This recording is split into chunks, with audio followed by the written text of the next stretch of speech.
स्वागत है आपका सत्य नेशन में। देश और दुनिया के साथ राजस्थान की तमाम बड़ी खबरें। कोरोना दुनिया में अब तक 32,32,000 संक्रमित और 2,28,000 मौतें। ट्रंप प्रशासन ने खुफिया एजेंसियों से वायरस का वाहन लिंक ढूंढ कर लाने को कहा।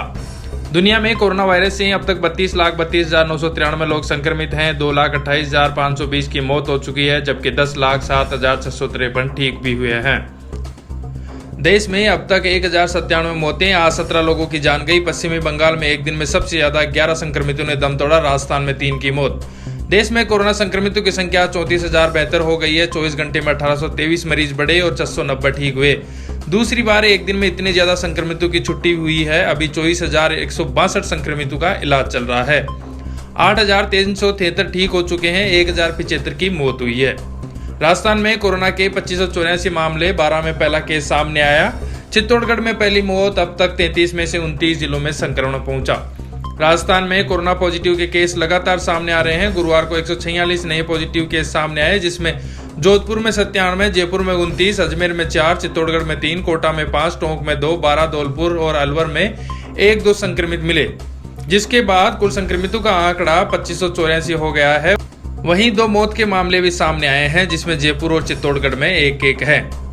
12 में कोरोना का पहला मामला, 13 साल की बच्ची पॉजिटिव मिली। पहली रिपोर्ट में आई थी नेगेटिव, रिपीट टेस्ट में मिली संक्रमित। चिकित्सा मंत्री ने कहा 836 मरीज हुए पॉजिटिव से नेगेटिव, 600 डिस्चार्ज किए गए। आईसीयू में 9 लोग भर्ती, इनमें से 2 मरीज वेंटिलेटर पर।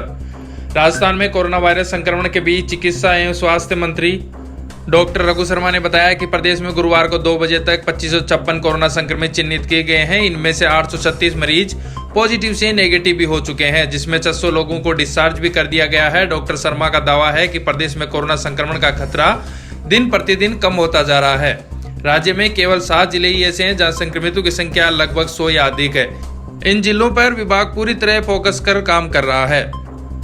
जोधपुर में कोरोना का कहर, 97 नए संक्रमितों के साथ 500 के करीब पहुंचा आंकड़ा। अजमेर में कोरोना का कहर, हॉटस्पॉट बने मोहल्ले के आसपास के क्षेत्रों में 4 नए पॉजिटिव केस सामने आए। कुल आंकड़ा 150 के पार पहुंचा। बिगड़ा मौसम का मिजाज, आंधी ओलावृष्टि से 3-4 दिन तक राहत नहीं। 3 और 4 मई को श्रीगंगानगर, चूरू, हनुमानगढ़, नागौर सहित 21 जिलों में ऑरेंज अलर्ट।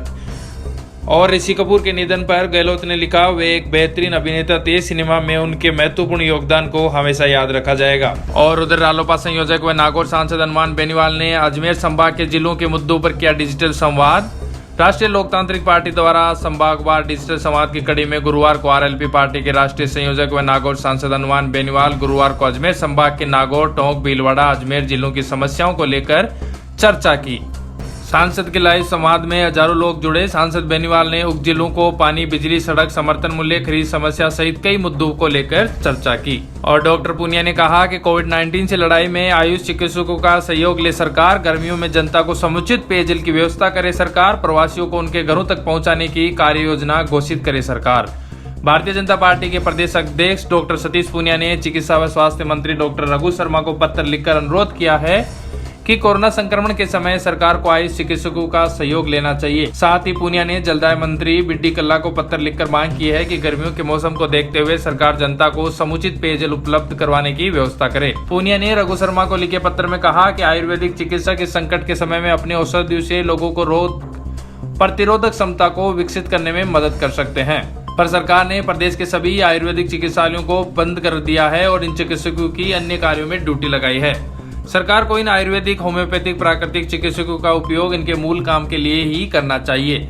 साथ ही राजस्थान के जो इंटर्न चिकित्सक कोरोना से लड़ाई में न्यूनतम मानदेय पर सेवाएं दे रहे हैं, उन्हें अन्य प्रदेशों की तरह ही स्टाइपेंड बताया जाए। और पूनिया ने जलदाय मंत्री बीडी कल्ला को पत्र लिखकर मांग की कि वे गर्मियों को देखते हुए सुनिश्चित करें कि लोगों को पेयजल की आपूर्ति होती रहे। हर बार सरकारें फरवरी महीने में ही ग्रीष्मकाल समय में होने वाली पेयजल आपूर्ति की तैयारी करती है।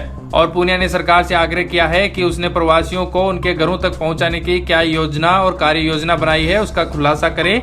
अब जबकि केंद्रीय गृह मंत्रालय ने उनको आवागमन की छूट दे दी है, तो अब राज्य सरकारों की जिम्मेदारी है कि वो ये सुनिश्चित करे कि लॉकडाउन में प्रदेश के बाहर अन्य राज्यों में फंसे राजस्थान के मजदूरों, छात्रों, पर्यटकों को बिना परेशानी उनके घर तक पहुंचाया जाए। और उप मुख्यमंत्री सचिन पायलट ने आज नरेगा को लेकर कहा कि नरेगा में आज राजस्थान में करीब 11 लाख लोग कार्य कर रहे हैं। आज पूरे देश में नरेगा में श्रमिकों को रोजगार देने में राजस्थान दूसरे स्थान पर आया है। लॉकडाउन में जो स्थिति बनी है उसमें लोगों को रोजगार कम है, अर्थव्यवस्था चरमरा गई है। इस अर्थव्यवस्था को पुनर्जीवित करने के लिए नरेगा एक ऐसा स्रोत है जिसमें ग्रामीण क्षेत्रों में रह रहे लोगों को आर्थिक मदद पहुंचा सकते हैं।